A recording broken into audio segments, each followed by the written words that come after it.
Hi, everyone. So 3 years ago and 2 days, my son Andy, who was 14 at the time, passed away in a car accident. We were struck by a distracted driver. And a lot of things obviously happened since then.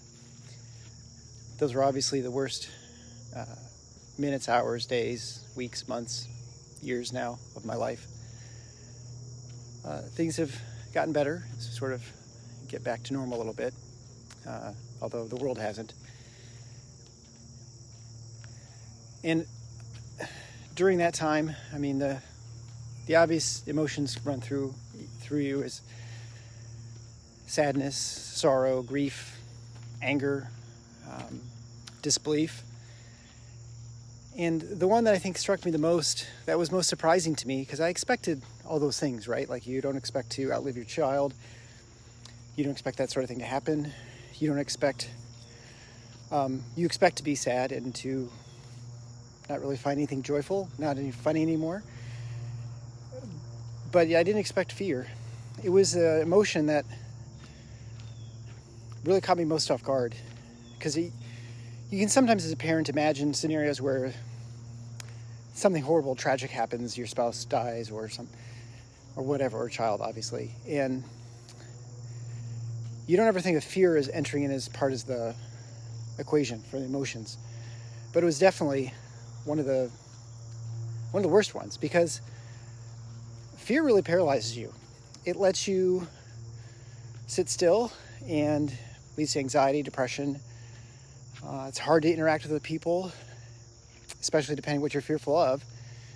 And it makes you hesitate doing anything that may introduce some element of risk. And so after the car accident, obviously, getting a car was difficult. At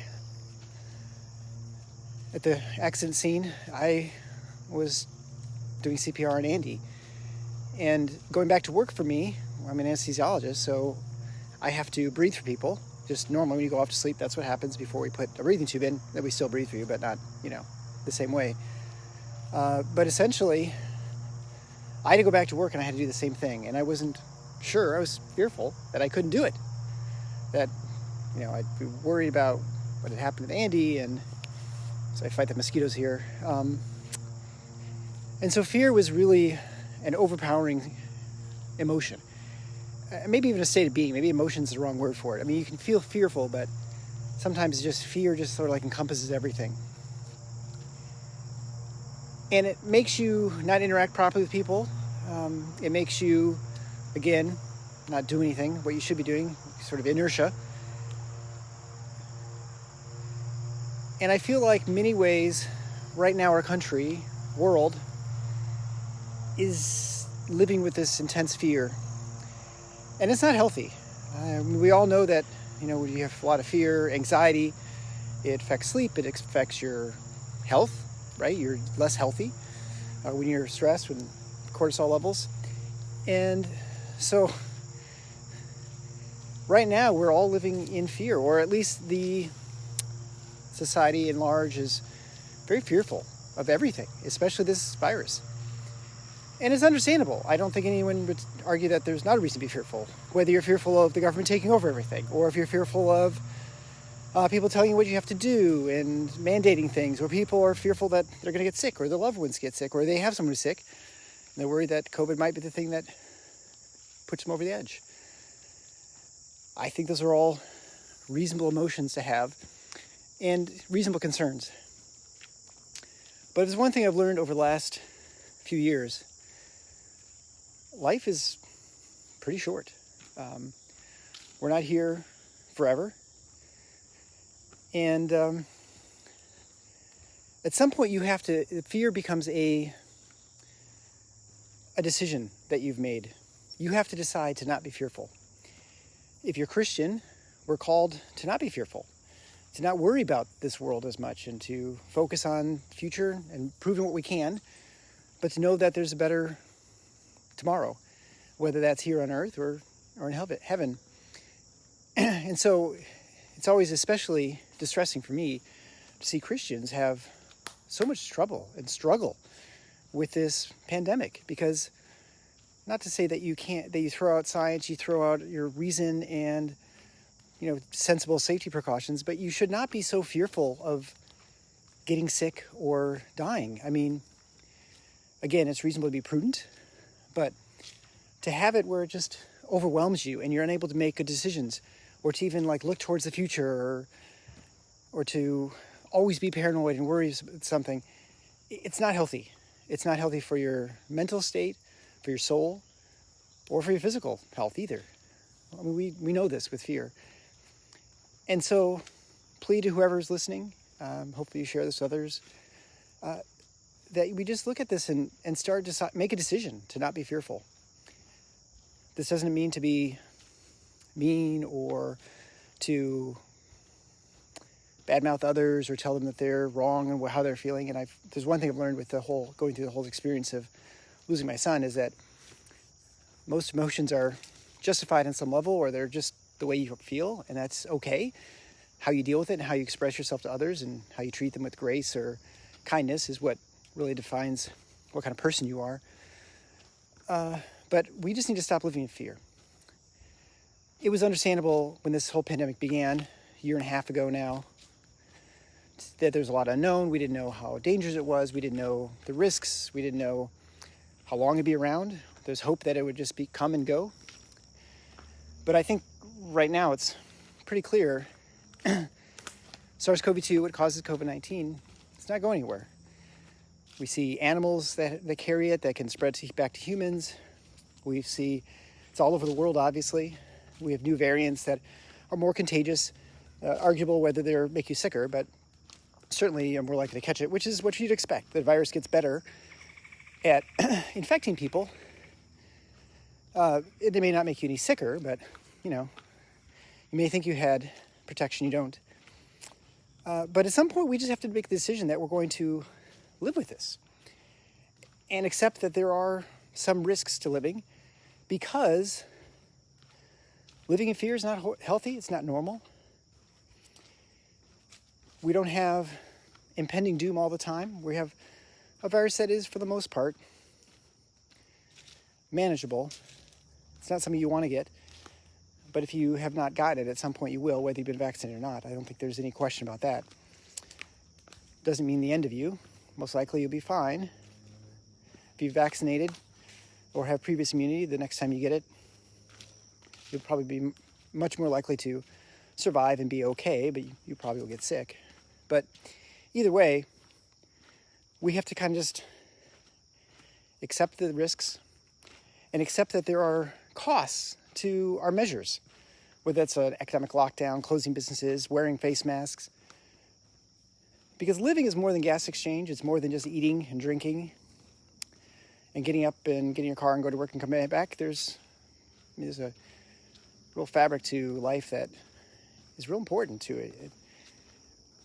You could survive just eating beans every day, but it's much more enjoyable to eat a nice meal with friends, share conversation, laughter.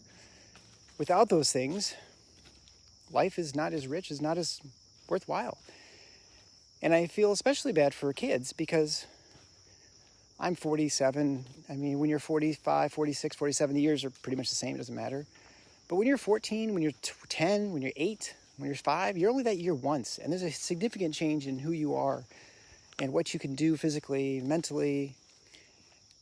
And to take that away from children, whether that's to hide faces, which I think, we need to consider there's actually a cost to that. To not allow the full expression of humanity. I'm back. Whether to allow the full expression of humanity for people is sad. And I think we need to consider those as actual costs. We can't say that wearing a mask has no cost, because sure, it doesn't, kids will do whatever they're fully adaptive. They'll do whatever you want. You tell them to wear a pumpkin on their head, and they'll do that if that's just what everyone expects and that's what they're supposed to do. And that's normal. They'll just start doing it. Doesn't mean it's the right thing to do, though, right? And so if we're doing measures that are not for their benefit, or provide very minimal benefit or unknown benefit, I think we just need to sort of consider those things. And also just in general, having masks, and I'm not someone who's going to say that people who wear masks are in the wrong, but I think we need to accept a couple points that having people masked and having a clear, present awareness that there's danger, there's some sort of threat level in the environment has a cost and a toll, human, whether that's on our interactions and just random people we meet. We're less able to be expressive and to understand if that someone's smirking or if they're just smiling or they're looking at, just neutral. Especially for children who have more trouble trying to figure those things out, especially when the young ones, as they try and understand facial, expressions.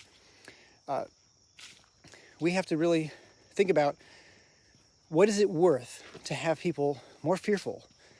Are we making people safer? Are we making the world better?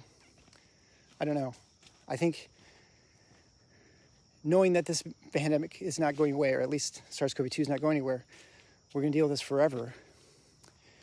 We can't forever live like this. And I think anyone who thinks we can, I don't know, I just disagree with you.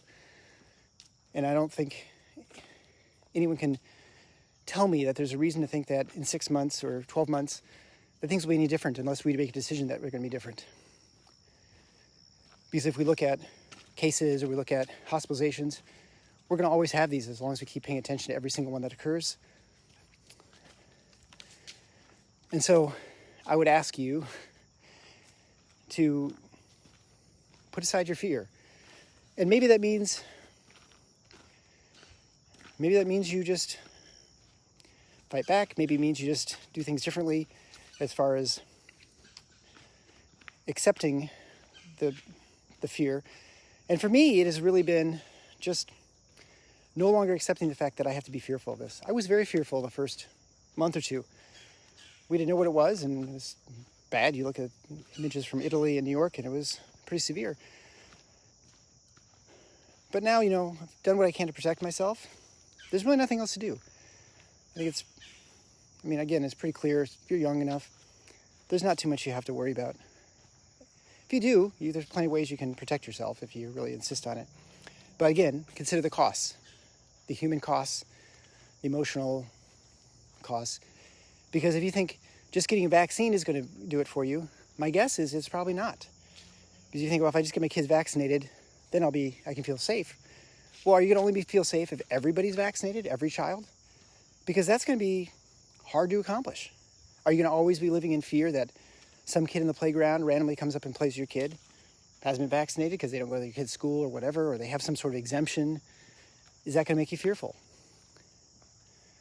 When you hear people who have been vaccinated get COVID-19, does that make you fearful? At some point, we just have to accept the fact that we're going to get sick. Some rare individuals will pass away from this who've done what they can to protect themselves. But for the most part, we just have to move on with life. And I'm done having the media and just society in general tell me that I need to be afraid of everything and to read these headlines about what's happening. And unless we make the decision as citizens, as physicians, as patients, as just family members and friends, to get back out there and do what we can and say, I've done everything I can. Now, it's either in God's hands, chance's hands, whatever hands you want to look at as far as how you look at life. But at some point, you just have to let go and just say, it's time to let go of the fear. It's time to return to regular living. And just go with it, because there's risk everywhere. I'm in the woods right now. If a tree fall on me, I could be, I'm in Michigan, so there aren't any poisonous snakes, but you know what I mean? There are things that can happen. But to give this up isn't worth it to me. To give up fellowship with other people, even though I consider myself an introvert, is not worth it. To have new people who work with me, to never see their face, it's not worth it. I will choose not to be fearful of those things. And the only thing I would fear is that others will not accept this and they will insist on being fearful and anxious and scared all the time, because it's not a way to live. So I hope you look at what I've been through and losing my son and recognizing that your time is very limited here. And don't take away years from yourself or from your loved ones unless you really consider what you're doing. Because it's up to you to decide how you want to let them live. Doesn't mean live recklessly and jump out of a plane without a parachute.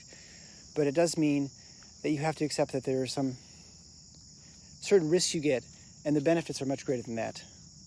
So I guess I'd ask you to consider that and share this with your friends. If you are on Facebook, well, you're obviously on Facebook, but go to Paradox, Paradox, Paradocs. You can go to, it's like I eat my mosquitoes here. Beauty of life, right? Mosquitoes. Go to Paradox and like the page so that we can find out when I stream, when other episodes come out. You can check out the podcast. But most importantly, just don't live in fear. And don't let others live in fear if you can help it. Help them accept the fact that sometimes things happen, but we have to just accept the fact that it's going to be okay. Thanks a lot. Good night.